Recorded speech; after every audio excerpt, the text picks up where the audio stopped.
చతుర్దశాధ్యాయము. వశిష్ఠుడు చెప్తున్నాడు, మిథిలాధీశ, కార్తీక మాసమంతా పూర్వోక్త సర్వధర్మ సంయుతంగా కార్తీక వ్రతాన్ని ఆచరించలేకపోయినప్పటికీ కూడా ఎవరైతే కార్తీక పూర్ణిమ నాడు వృషోత్సర్గం చేస్తారో వారి యొక్క జన్మాంతర పాపాలన్నీ కూడా నశించిపోతాయి. వృషోత్సర్గము. జనక మహీపాల, ఆవు యొక్క కోడెదూడను అచ్చుపోసి ఆబోతుగా స్వేచ్ఛగా వదలడాన్నే వృషోత్సర్గము అంటారు. ఈ మానవ లోకంలో ఏ ఇతర కర్మాచరణాల వలన కూడా అసాధ్యమైన పుణ్యాన్ని ప్రసాదించే ఈ కార్తీక వ్రతములో భాగముగానే కార్తీక పూర్ణిమ నాడు పితృదేవతా ప్రీత్యర్థము ఒక కోడెదూడను అచ్చుబోసి ఆబోతుగా స్వేచ్ఛగా వదలాలి. ఇలా చేయడం వలన గయాక్షేత్రంలో పితరులకు 1,000,000 సార్లు శ్రాద్ధాన్ని నిర్వహించిన పుణ్యం కలుగుతుంది. కోవా స్మృతులై జాతః పౌర్ణమాస్యంతు కార్తీకే ఉత్పృజే దృషభం నీల తేన తృప్తా వయం త్వితి కాంక్షంతి నృపసార్ధూల పుణ్యలోక స్థితాపి. పుణ్యలోకంలో ఉన్న పితరులు సైతం తమ కులములో పుట్టిన వాడెవడైనా కార్తీక పౌర్ణమి నాడు నల్లని గిత్తను అచ్చుబోసి వదిలినట్లయితే మనకు అమితానందం కలుగుతుంది కదా అను చింతిస్తూ ఉంటారు రాజా. ధనికుడైనా సరే జీవితంలో ఒక్కసారైనా కార్తీక పౌర్ణమి నాడు వృషోత్సర్గమును చేయని వాడు అంధతామిశ్రము అనే నరకాన్ని పొందుతాడు. గయాశ్రాద్ధము వలన కానీ, ప్రతి వర్షాబ్ది కాల వల్ల గాని, తీర్థస్థలాలలో తర్పణం వల్ల గాని ఈ వృషోత్సర్గంతో సమానమైన ఆనందాన్ని పితరులు పొందరని, గయాశ్రాద్ధ వృషోత్సర్గాలు రెండూ సమానమేనని పెద్దలు చెప్పిన వృషోత్సర్గమే ఉత్తమమైనదని తెలుసుకో. వివిధ దానములు. ఇక కార్తీక మాసంలో పండ్లను దానము చేసేవాడు దేవర్షి పితృణాలు 3 నుంచి కూడా విముక్తుడైపోతాడు. దక్షిణాయుతముగా దాత్రి ఫలాన్ని అంటే ఉసిరికను దానమిచ్చేవాడు సార్వభౌముడవుతాడు.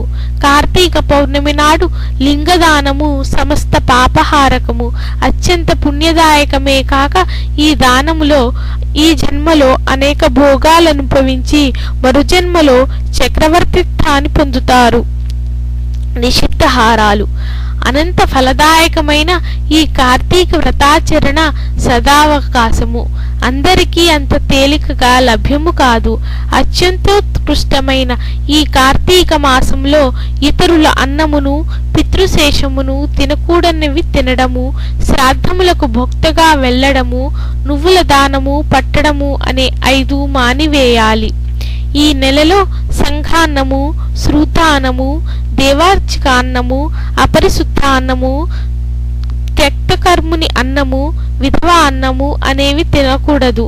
కార్తీక పౌర్ణమి అమావాస్యాలలోనూ, పితృదివసము నాడు, ఆదివారము నాడు, సూర్య చంద్ర గ్రహణ దినాలలోనూ, వ్యతిపాత వైద్యత్యాది నిషిద్ధ దినాలలోనూ రాత్రి భోజనము నిషిద్ధము. ఈ నెలలో వచ్చే ఏకాదశి నాడు రాత్రింబవళ్ళు 2 పూటలా కూడా భోజనము చేయకూడదు. ఇటువంటి రోజులలో ఛాయానక్తము అనగా తమ నీడ శరీరపు కొలతకు 2 పడినప్పుడు భుజించుట ఉత్తమని మహర్షులు చెప్పారు. పరమ పవిత్రమైన ఈ కార్తీకములో నిషిద్ధ దినాలలో భుజించేవారు పాపాలు అగణితముగా పెరిగిపోతాయి. అందువలన కార్తీకములో తైలాభ్యంగనము, పగటి నిద్ర, కంచు పాత్రలో భోజనము, పరాన్న భోజనము, గృహస్నానము, నిషిద్ధ దినాలలో రాత్రి భోజనము, వేదశాస్త్ర నింద అనే ఈ 7 జరపకూడదు. సమర్థులై ఉండి కూడా కార్తీకంలో నదీ స్నానము చేయకుండా ఇంటి దగ్గరనే వేడివేడి నీటి స్నానము చేసినట్లయితే అది కళ్ళుతో చేసిన స్నానానికి సమానమవుతుందని బ్రహ్మశాసనము. సూర్యుడు తులలో ఉండగా నదీ స్నానమే అత్యంత ప్రధానము. చెరువులో నదులు లేనప్పుడు మాత్రము చెరువులలో గాని కాలువల్లో గాని నూతి వద్ద గాని గంగా గోదావరి ఆది మహానదులను స్మరించుకుంటూ స్నానం చేయవచ్చును. ఎక్కడ చేసినా ప్రాతకాలంలోనే స్నానం చేయాలి. అలా చేయని వాళ్ళు నరకాన్ని పొంది అనంతరం చండాలపు జన్మనెత్తుతారు. గంగా నది స్మరణము చేసి స్నానం చేసి సూర్యమండలగతుడైన శ్రీహరిని ధ్యానించి శ్రీ విష్ణుగాథ పురాణాదులను ఆలకించి ఇంటికి వెళ్ళాలి. పగలు చేయవలసిన పనులన్నీ ముగించుకుని సాయంకాలం మరలా స్నానం చేసి ఆచరించి పూజాస్థానంలో పీఠనం వేసి దాని మీద ఈశ్వరుని ప్రతిష్ఠించి పంచామృత ఫలోదక కుశోదకాలతో మహాస్నానం చేయించి షోడశోపచారాలతోనూ పూజించాలి. ముందుగా పరమేశ్వరుడైన పార్వతీపతిని ఆవాహన చేయాలి. అటు పిదప ఓం వృషధ్వజాయ నమః ధ్యానం సమర్పయామి పుష్పాక్షతలు వేయాలి.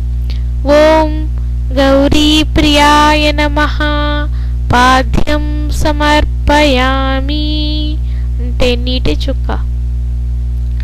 ఓం లోకేశ్వరాయ నమః అర్ఘ్యం సమర్పయామి. ఓం రుద్రాయ నమః ఆచమనీయం సమర్పయామి. ఓం గంగాధరాయ నమః స్నానం సమర్పయామి. నీరు విడవాలి లేదా మంత్రం. అపోహిస్తామయో భువ తాన ఊర్ధ్వే తదాతన మహేరయాజ్ఞ చక్షసే యో వసితామోరసః తస్య భాజాయుతే హనః ఉసతీరవ మాతరః తస్మాదరంగమామవో యస్య క్షయాయ జిన్వతః అపోజనాయ ధాచనః. ఈ మంత్రం పఠించుచు నీటితో అభిషేకించవచ్చును. ఓం ఆసాంబరాయ నమః వస్త్రం సమర్పయామి. ఓం జగన్నాథాయ నమః ఉపవీతం సమర్పయామి. ఓం కపాలధారిణే నమః గంధం సమర్పయామి. కుడి చేతి అనామికతో గంధం చిలకరించాలి. ఓం ఈశ్వరాయ నమః అక్షతాన్ సమర్పయామి. ఓం పూర్ణగుణాత్మనే నమః పుష్పం సమర్పయామి. ఓం ధూమ్రాక్షాయ నమః ధూపమాగ్రాపయామి. అగరు లేదా సాంబ్రాణి దీపం ఇయ్యాలి. ఓం తేజోరూపాయ నమః దీపం సమర్పయామి. ఒక వత్తితో ఆవునీతి ధూపమును వెలిగించి చూపించాలి. ఓం లోకరక్షాయ నమః నైవేద్యం సమర్పయామి. ఓం భూర్భువస్వత్ సవితుర్వరేణం భర్గో దేవస్య ధీమహి ధియో యో న ప్రచోదయాత్ అనుకుంటూ ఒక పువ్వుతో నివేదించు పదార్థముల చుట్టూ నీటిని ప్రోక్షించి ఓం ప్రాణాయ స్వాహ, ఓం ఆపానాయ స్వాహ, ఓం వ్యానాయ స్వాహ, ఓం ఉదానాయ స్వాహ, ఓం సమానాయ స్వాహ, ఓం శ్రీ మహాదేవాయ శివ శివ శంభవే స్వాహ అంటూ స్వాహ అనినప్పుడల్లా స్వామికి నివేదనం చేసి ఫలానా పదార్థమును నివేదించాము అనుకుని అమృతమోస్తు అమృతోపస్తరణమసి ఋతం నచ్చేన పరిశించామి ఉత్తరాపోసనం సమర్పయామి అనుకుంటూ